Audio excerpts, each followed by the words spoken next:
Algunas decisiones no son fáciles de tomar, mucho menos cuando te enfrentas a una estructura estatal, social, política y religiosa que condiciona las maneras de pensar. De eso se dio cuenta Ana, una joven venezolana de 19 años cuyo nombre real protegeremos para contar su historia. Ana vive en el estado Zulia, en el occidente de Venezuela, una de las entidades más afectadas por la emergencia humanitaria compleja en el país. Los desvanecimientos y las náuseas confirmaron lo que ya se temía con el retraso de su periodo. Ana estaba embarazada. Comencé sintiéndome muy mal con todos los síntomas del embarazo, hasta las náuseas. Como suelo tener desarreglos hormonales, no sospeché nada hasta que la menstruación se me retrasó más de lo usual. Mi mejor amiga tenía sospecha y me pedía que buscara una prueba de embarazo, pero ninguno de las dos teníamos el dinero para comprar una. Ahí comenzó mi preocupación porque soy estudiante universitaria becada y ni mi familia ni yo tenemos un ingreso económico estable. Por eso pensé en buscar el apoyo de quien era mi novio, Rodrigo. Le pedí que me ayudara a comprar las pruebas de embarazo. Me dijo que me ayudaría, que está bien, pero nunca lo hizo. Todas las pruebas caseras daban positivo. Con el apoyo de mi mejor amiga, me regalaron 2 pruebas de embarazo y en ambas resultaron que era positivo. Ahí comencé a desesperarme, pensar en tener un bebé, lo que imaginé en que algún momento llegaría a ser la alegría de mi vida, de verdad que se había convertido en todo lo contrario. Yo estaba muy asustada, no podía creer que me estuviera pasando esto, pues la angustia me llevó a contactar otra vez a Rodrigo. Le pedí que me ayudara y me dijo que ese bebé no era de él. Me llamó desde fácil hasta estúpida. Me dijo, eso te lo buscaste tú, yo no sé de quién será eso, sabiendo que había estado solo con él. Pues no sabía qué hacer, mi familia si se enteraba me botaban de la casa. Yo no tengo ningún tipo de ingreso ni la capacidad psicológica como para traer al mundo un bebé, y menos en medio de la crisis económica de este país. Lo que sufre uno con los apagones, con el agua, o sea, tantas cosas en sí, era demasiado. La interrupción del embarazo en algunos países de América Latina está penalizada. En los casos más extremos, se criminaliza y se condena a las mujeres que toman esta decisión. Organizaciones de la sociedad civil en América Latina han estado luchando para posicionar el aborto en la agenda pública de discusión, para visibilizar las situaciones de las mujeres que se ven orilladas a tomar esta decisión por sus condiciones económicas y sociales o en los peores casos porque fueron víctimas de violaciones y abuso sexual. Hoy en día, el movimiento de mujeres latinoamericanas que buscan el reconocimiento para decidir sobre sus cuerpos ocupa temas legislativos en distintos países. Para hablar de este tema, hoy estaremos conversando con activistas de Argentina, México y Venezuela. Yo soy Dayana Palmar. Y yo, Adriana González. Esto es Derecho a Decidir, el 4º episodio de Libres e Iguales, el podcast de la Comisión para los Derechos Humanos del Estado Zulia, CODES. Libres e iguales. Libres e iguales. Libres e iguales. Ana no quería quedar embarazada y mucho menos estaba en sus planes ser mamá, considerando que la supervivencia de su vida ya se dificultaba para ella y para su familia. Desconocía el proceso para abortar. La falta de información segura y confiable representó un grave problema. En Venezuela, el acceso a la información sobre el aborto es limitado, ya que este proceso está considerado como un delito, a pesar de que en otros países del mundo se considera un derecho. Las prácticas seguras de aborto no son bien conocidas por las venezolanas, un país con una de las legislaciones más restrictivas en materia de aborto en Sudamérica. Yo no tengo un buen teléfono, ni internet, ni buena señal. No sé qué hubiese sido de mí sin mi amiga, que me ayudó a buscar en internet información sobre el aborto, porque yo nunca en mi vida había oído hablar de cómo era su proceso, ni en el colegio, ni en mi casa, ni en ningún otro lado. Algo de lo que solo llegó a ser tema de conversación en esos momentos. Leyendo, conocimos que el método más seguro y más fiable era con pastillas. Las dificultades de su propia cotidianidad, llena de impedimentos para vivir con dignidad, al no tener trabajo estable y ni siquiera poder alimentarse adecuadamente, afianzaron su decisión. En la búsqueda de métodos seguros para abortar, Las píldoras abortivas emergieron como la opción más segura y eficaz para interrumpir el embarazo. Pero la venta de estas pastillas está prohibida en Venezuela y solo es posible conseguirlas a través de contactos en el mercado negro de medicamentos, un proceso que para Ana estuvo cargado de incertidumbre y miedo. La mamá de una amiga nos consiguió la pastilla en el mercado negro. Costaba un poco más de $1. Nos compró 6 pastillas para que pudiera abortar, pero necesitábamos 12. Crecieron las deudas, pero conseguimos el dinero. Compramos las pastillas que faltaban y me las tomé a la semana 10 de embarazo. Historias como las de Ana se replican en Venezuela, donde la emergencia que vive el país tiene un impacto diferenciado en las mujeres y niñas. Esto se traduce en graves violaciones a sus derechos a la salud sexual y reproductiva, al derecho a vivir una vida libre de violencia, al derecho de las mujeres a la vida, a no morir por causas relacionadas a su embarazo. El colapso del sistema de salud venezolano ha resultado en la escasez de métodos anticonceptivos y planificación familiar, el aumento de la mortalidad materna, los embarazos en adolescentes y el incremento de embarazos no deseados y abortos inseguros. Estefanía Mendoza, coordinadora de proyectos de Mulier, una organización sin fines de lucro que promueve la igualdad de género y el feminismo en Venezuela, analizó esta situación a la que se enfrentan las mujeres que se ven en la necesidad de tomar estas decisiones pensando en su vida y bienestar. Lamentablemente tenemos una tasa muy importante de embarazo adolescente. Tenemos además una situación de un sistema de salud precario. Tenemos mucha pobreza o desnutrición que se manifiesta en desnutrición, y esto es un caldo de cultivo para que las mujeres, pues en caso de embarazos no planificados, pues no puedan contar con los medios para llevarlos a términos, para asumir esa responsabilidad en sus vidas. Es muy importante resaltar que para nosotras, desde Mulier y desde el movimiento feminista, pues una de las claves en el discurso es que la maternidad será deseada o no será. La autonomía de las mujeres, del cuerpo de las mujeres, debe darle la posibilidad de decidir cuántos hijos se quieren tener y en qué momento de la vida estamos preparadas y en las mejores condiciones para tenerlo.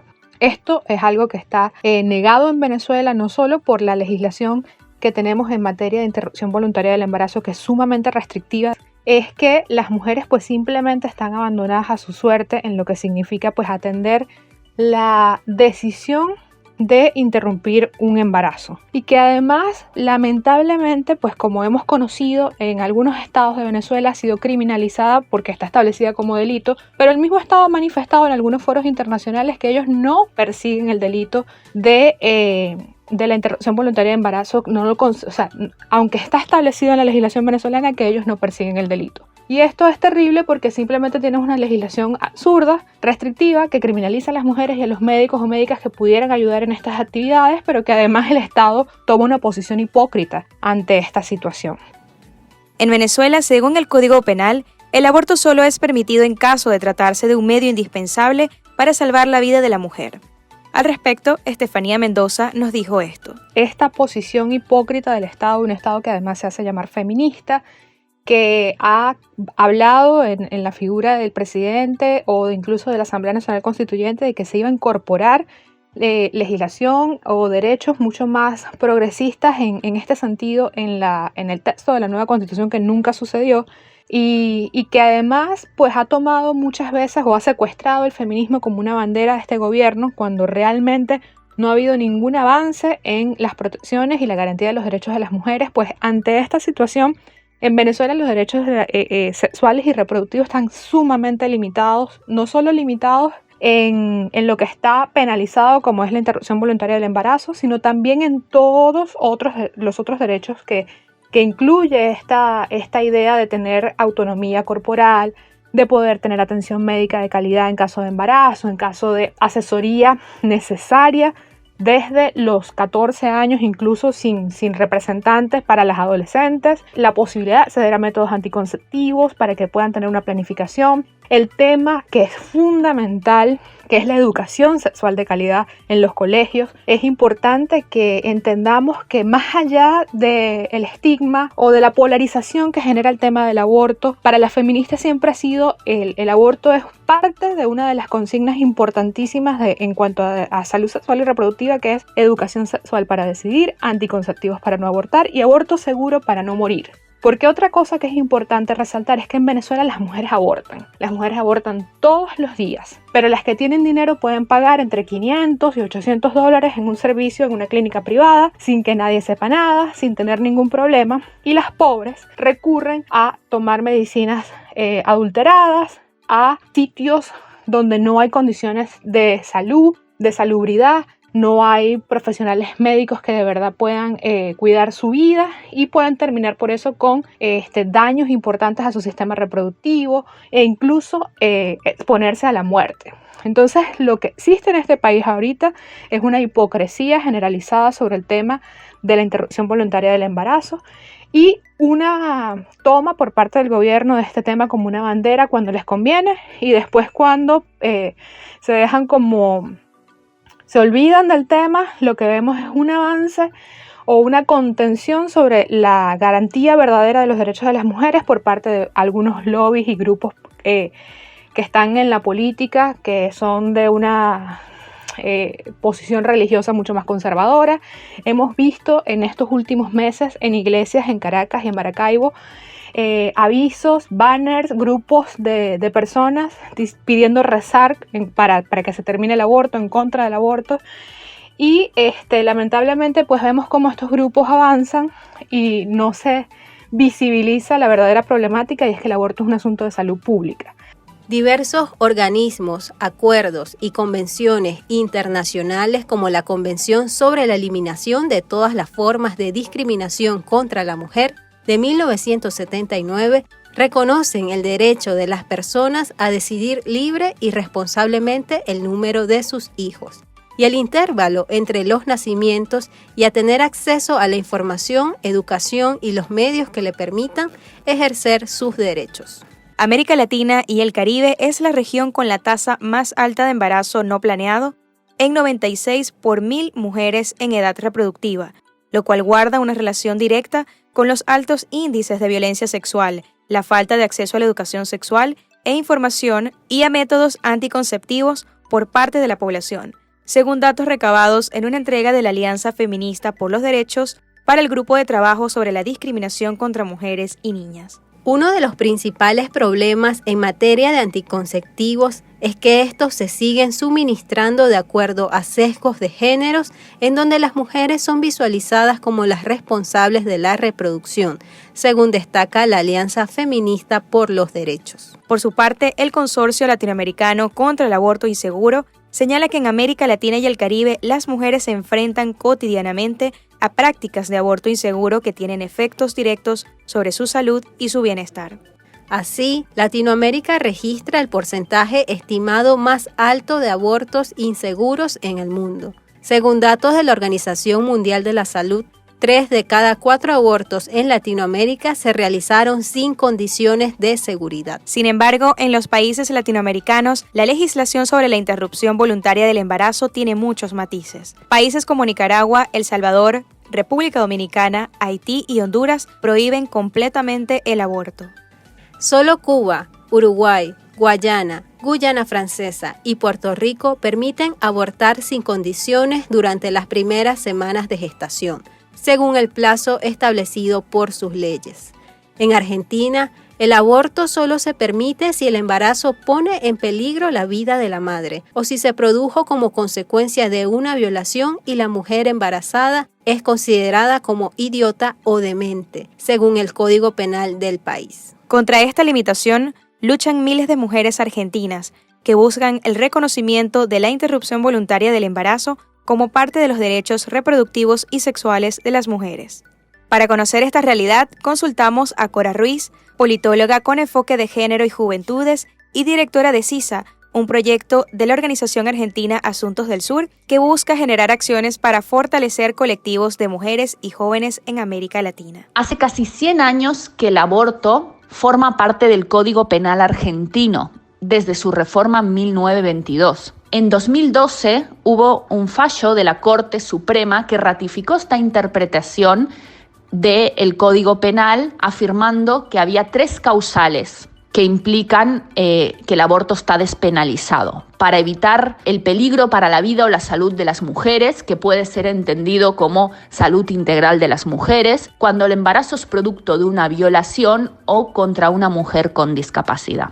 El hecho que el aborto siga hoy en día en el Código Penal significa que la práctica del aborto se realiza en condiciones de clandestinidad, en condiciones de inseguridad. Hay un estudio del Ministerio de Salud de hace años que cuantificaba que en Argentina ocurrían entre 400.000 y casi 600.000 abortos clandestinos al año. Es decir, el hecho que esté prohibido, penalizado el aborto, no significa que la práctica del aborto ocurra. Por eso, en 2018, en este proceso, en este debate por el aborto seguro, legal y gratuito, lo que hablábamos era aborto legal o ilegal, aborto en condiciones de seguridad o en condiciones de inseguridad, porque la práctica del aborto existe.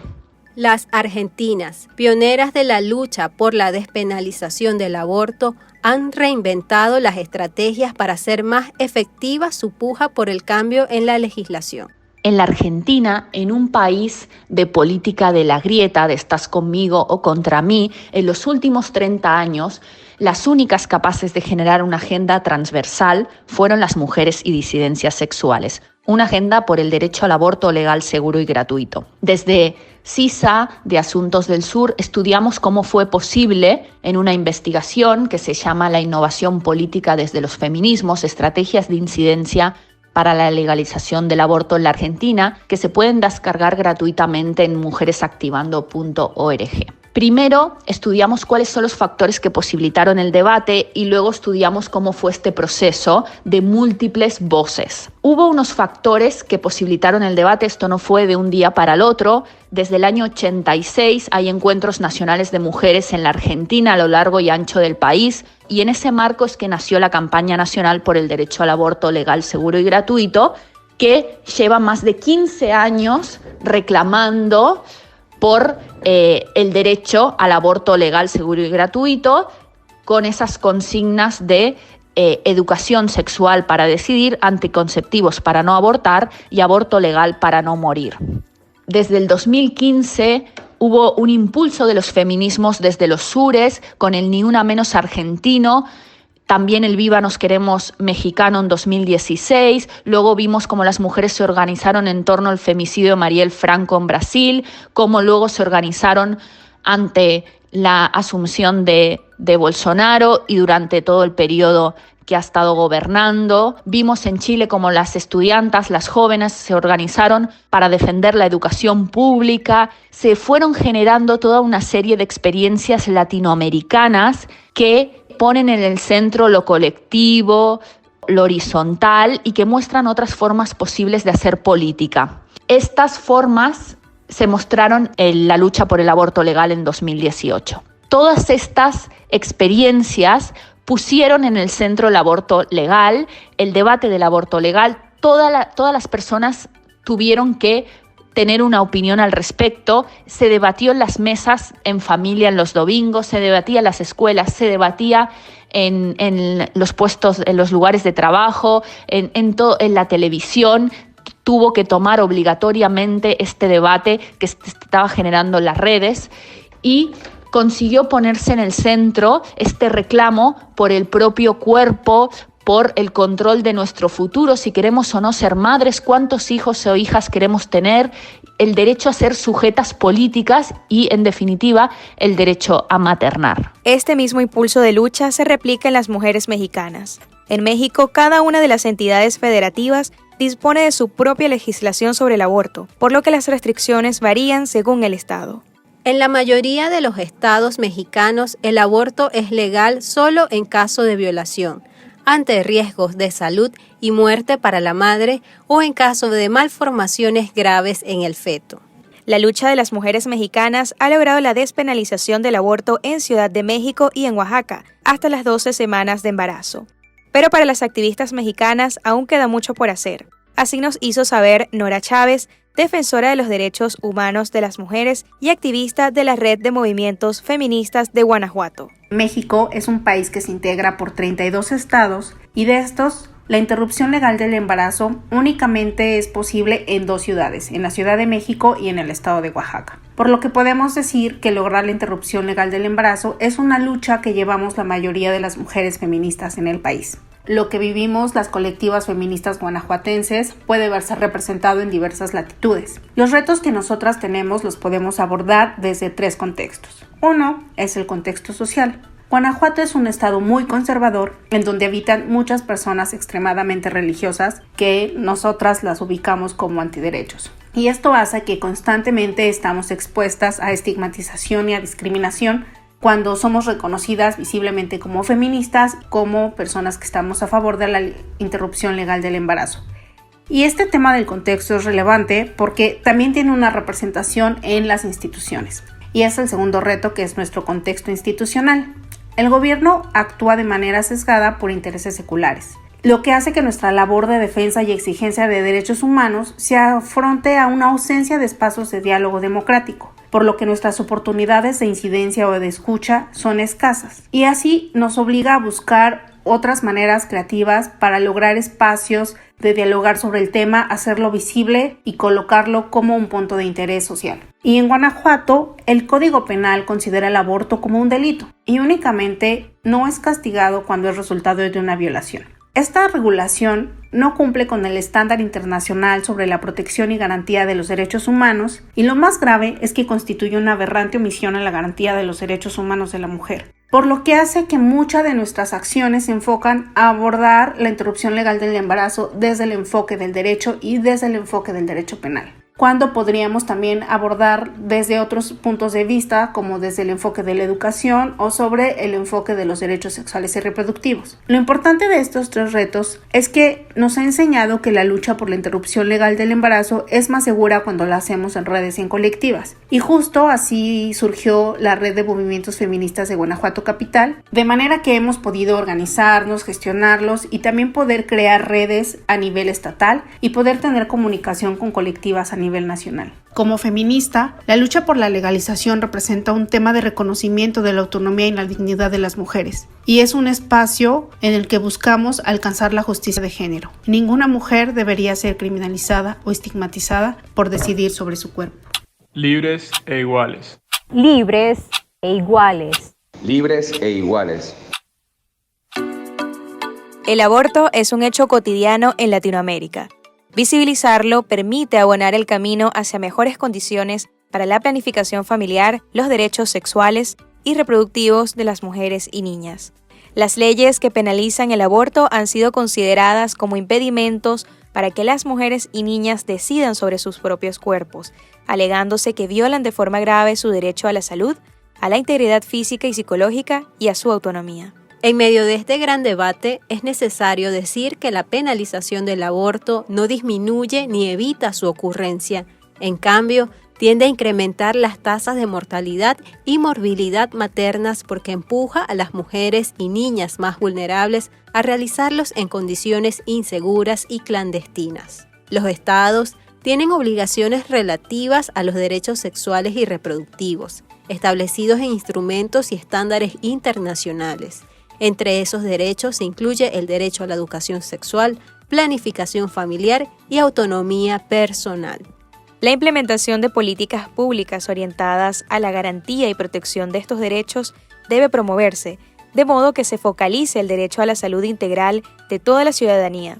También es importante fomentar las conversaciones sobre este tema con la más amplia y diversa participación, de modo que la regulación del aborto no sea el resultado de imposiciones, sino de una deliberación democrática orientada a asegurar la dignidad humana. Hasta aquí llega este 4º episodio de Libres e Iguales, el último episodio de la primera temporada de este podcast, en el que conversamos sobre lo que somos, sobre nuestros derechos y nuestras luchas por construir espacios libres, inclusivos e igualitarios para todas y todos.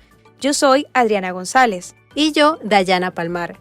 Estén atentos a nuestra próxima temporada de Libres e Iguales. Por lo pronto, si les gustó este episodio, déjennos sus comentarios y suscríbanse a nuestros canales porque los derechos humanos son chéveres, son nuestros y hay que estar pendiente de ellos.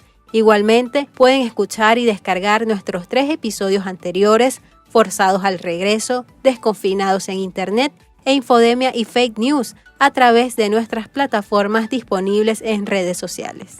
Y recuerden que pueden seguirnos y darnos su feedback en nuestras redes sociales. Nos encontrarán como @codes, CODHEZ, en Instagram, Facebook y Twitter.